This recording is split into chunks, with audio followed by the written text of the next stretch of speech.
नमस्कार और आप सभी का स्वागत है मेरे चैनल पर। और सबसे पहले आप सभी को बसंत पंचमी की बहुत सारी शुभकामनाएं। माँ सरस्वती की दया हम सब पर हमेशा बनी रहे। तो चलिए आज का वीडियो करते हैं निफ्टी इंडेक्स की बात। लास्ट वीडियो में मैंने जो बनाया था निफ्टी का, अगर वो वीडियो आपने मिस किया है तो डिस्क्रिप्शन बॉक्स में वो लिंक उसका दिया हुआ है, आप उसे एक बार चेक कर सकते हैं। जो हमने बात की थी कि थर्ड वीक ऑफ नवंबर जनवरी में एक डेट है, उसके बाद हम देखेंगे अगर वहां से कुछ स्विंग मिलेगा। और थर्ड वीक ऑफ जनवरी का एग्जैक्ट स्टार्ट डे का एक लो है, बट उसको वॉयलेट किया मार्केट ने, थर्ड वीक के डेट को वॉयलेट करके फर्दर डाउन मूव आया और वहां से अब बाउंस आया है। तो नेक्स्ट इचिमोकू जो डेट आ रहा है उस पर भी हम अभी विस्तार में बात करेंगे, पर उसके पहले डिस्कस कर लेते हैं कि क्या हुआ मार्केट में कल और इतने दिनों में बजट को लेकर और क्या चेंज हुई है। लास्ट वाले वीडियो में मैंने बताया था कि 22,675 700 एक अप्रॉक्स इचिमोकू का मंथली टारगेट बन रहा है, जो अभी तक पूरा नहीं हुआ बट उसके काफी क्लोज आया। 23,786 का लो हमने देखा जनवरी में, और वहां से एक बाउंस आया। तो एक वो एक इम्पॉर्टेंट लेवल है, उस लेवल को वॉयलेट नहीं किया क्लोजिंग बेसिस में 31 जनवरी को निफ्टी ने, जो एक कंसिडरेबली इंपॉर्टेंट लेवल माना जाता है। वीकली में अभी हम आ जाए उसके पहले मंथली में रेजिस्टेंस अभी काफी दूर है 23,775 का।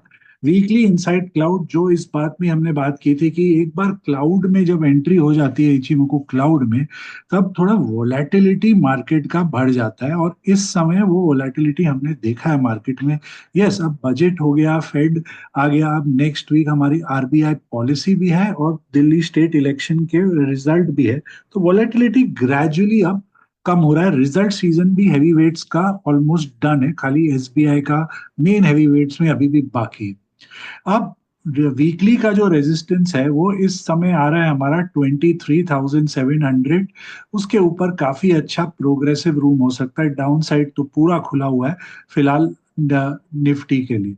वीकली में आ जाते हैं, डेली में, सॉरी, डेली में आप देख सकते हो कि कल इचिमोकू बेस लाइन को टेस्ट करके एक बार ऊपर गया और वहां से रिजेक्शन आई थी, और एग्जैक्ट 23,650 एक बड़ा रेजिस्टेंस है, था वो कल बजट के लिए, और कल के लिए भी एक बहुत बड़ा रेजिस्टेंस है, कल के लिए और ट्यूसडे के लिए भी। 23,650 के ऊपर अगर मार्केट सस्टेन करेगा तो ये निफ्टी आपको सीधा मूव दिखा देगा, ऑल सीधा टूवर्ड्स 24,200, और शायद बीच में एक पॉज देगा। ऑफ कोर्स वीकली एक्सपायरी है 23,800 के पास, क्योंकि वो वीकली का और मंथली का एक रेजिस्टेंस मंथली का खास करके है।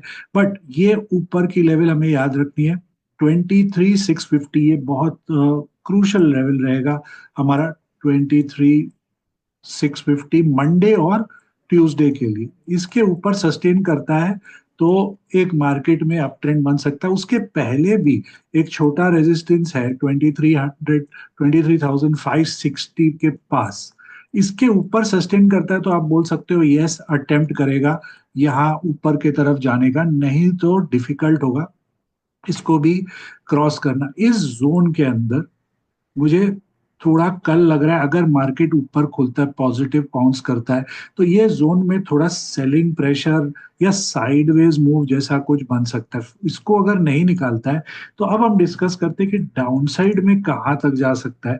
डाउनसाइड, क्योंकि ये काफी कंसोलिडेशन करके मार्केट ऊपर आया है, और इस बार जो एक जो पॉजिटिव फैक्टर आई मार्केट में, अगर हम प्रीवियस जो बाउंसेस देखे, अक्टूबर वाला, खास करके नवंबर वाला, और फिर ये जनवरी का फर्स्ट वीक का जो बाउंस आया था, ये सब अगर बाउंसेस देखें, इनमें सेक्टर पार्टिसिपेशन सबका नहीं था। इस बार की जो बाउंस आई है, ये वाली बाउंस, इसमें बैंक निफ्टी ने प्रोग्रेस किया है, आईटी ने इतना नहीं दिया इस बार बाउंस हमें। आईटी में बहुत वोलेटिलिटी थी, और बाकी सब सेक्टर्स, खास करके एफएमसीजी से मेन बाउंस आया। कल बजट में एफएमसीजी को, कंजम्पशन को बहुत बड़ा बूस्टर मिला है, बट मार्केट इस बात को 10 दिन पहले से ही डिस्काउंट कर रहा था कि एफएमसीजी का कुछ होगा। जिस तरीके से आप चेक कर लो चार्ट जाके, एफएमसीजी में हमने मोमेंटम देखा, साथ में मेटल्स में भी कुछ अच्छा बाउंस आया, ऑटो में सेलेक्ट बाउंस आई, एमएनएम, मारुति एटसेट्रा, बट एक ओवरऑल बम्प अप मिला सब सेक्टर से, जो एक अच्छा रीजन होता है मार्केट के प्रोग्रेस करने का। अपसाइड में वन साइडेड एक सेक्टर भरोसे नहीं था मार्केट। अब बात करते हैं डाउन साइड का। डाउन साइड में आप देख सकते हो 23,200 एक इंपॉर्टेंट सपोर्ट है डेली का। बट मैं आपको जरा इधर आवरली में कुछ दिखाना चाहता हूँ। इचिमोकू के अलावा भी इचिमोकू का बेस खड़ा है 23,100 के पास, राइट। 23,300 के नीचे हमने डेली का 23,200 देखा है, और 23,100 का। और कोइंसिडेंटली अगर मैं एक सेकेंड इचिमोकू ऑफ करूं, तो आप यहाँ पर सिंपल लाइन चार्ट में देखो, तो ये जो लेवल है यहाँ पर, ये लेवल पर हम देख सकते हैं एक सपोर्ट था। ये पूरा एरिया सपोर्ट एरिया है, ये वाला। यहाँ पर काफी कंसोलिडेशन है और उसके बाद अप हुआ है।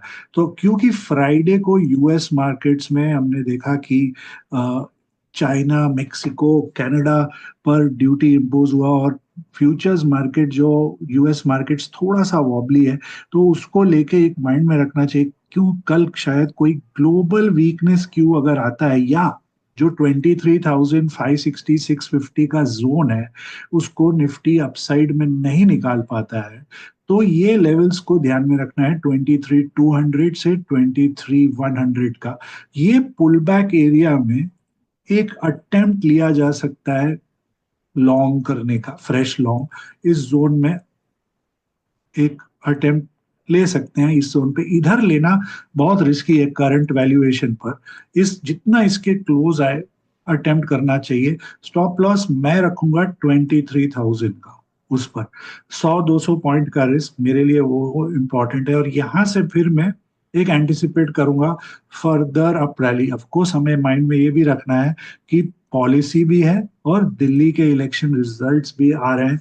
ये वीकली एक्सपायरी 6 तारीख को है, तो इम्पैक्ट इलेक्शन रिजल्ट का नेक्स्ट वीक ही है। एग्जिट पोल पहले है, बट आरबीआई भी फ्राइडे को है। सो ये वीक की एक्सपायरी मेरे रीडिंग के हिसाब से 23,650 अपसाइड और 23,100 डाउनसाइड का रेंज मैं पकड़ के चलूंगा, कि ये दो रेंज के बीच में ही मैं ट्रेड ऑफ डायरेक्शन खोजने वाला हूँ निफ्टी में। उसके बियॉन्ड अगर जाता है, यस। अगर हम नीचे की साइड की बात करें, हमने ऊपर का साइड तो कवर कर लिया पूरा। अगर हम नीचे की साइड की बात करें, तो ये जो 23,000 का लेवल है, ये अगर नहीं संभलता, बिकॉज आप देख सकते हो उसके नीचे सिर्फ दो कैंडल बने हैं, उसके ऊपर ये सब कैंडल का क्लोज जाके ऑलमोस्ट क्लोज इस लाइन का, ये जो लो है 23,047, तो 23,000 पकड़ते हैं। तो इस लेवल के नीचे सस्टेन होना, क्योंकि सिर्फ दो कैंडल है, डेंजर जोन है। फिर हम इस बार 22,600, तो यस वो एक मंथली लेवल है।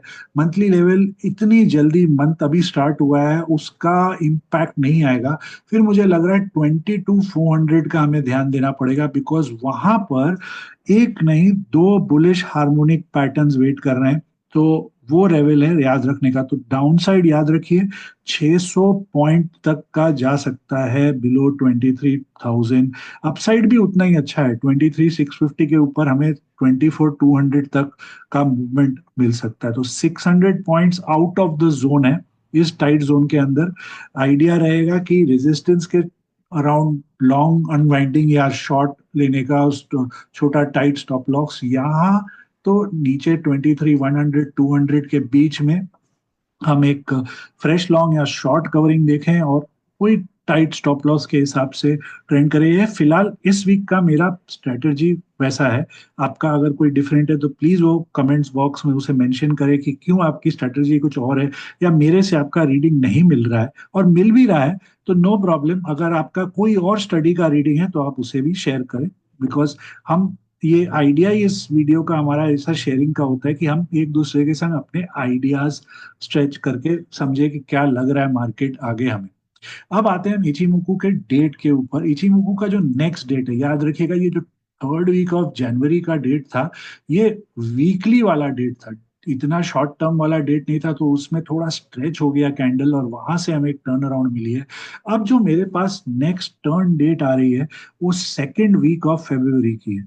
तो काफी बड़ा डेट है सेकेंड वीक का, विच इज नेक्स्ट वीक होगी। ये इस वीक का माना आरबीआई के बाद जो नेक्स्ट वीक चालू हो रहा है हमारा, उसके इर्द गिर्द एक हमें स्विंग मिलेगा। आप वो स्विंग, हमें स्विंग हाई मिलता है या स्विंग लो या न्यू लो, वो हमें आप उस हिसाब से अपना ट्रेड सेटअप करना है। मैंने अपने लेवल्स आपके संग शेयर कर लिए हैं और डेट, अब आप अपना उस तरीके से अपना या अपने स्टडी के हिसाब से प्लेस करिए। आशा करता हूँ आपको ये वीडियो पसंद आया हो, तो प्लीज इसे लाइक करें, इस वीडियो को शेयर करें और इस चैनल को फॉलो करें रेगुलर सब ऐसे आइडियाज के लिए। तब तक के लिए आपको आपके ट्रेडिंग पोजीशंस को लेकर बहुत सारी शुभकामनाएं और तब तक के लिए अनुमति।